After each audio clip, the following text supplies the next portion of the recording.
3 килограмма, а мне 15, да? 16, У меня вообще, Еще хуже? как мне кажется, да.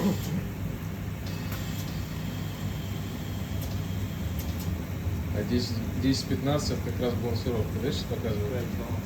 Да, я погрешность все отключил. Смотреть в обычном режиме.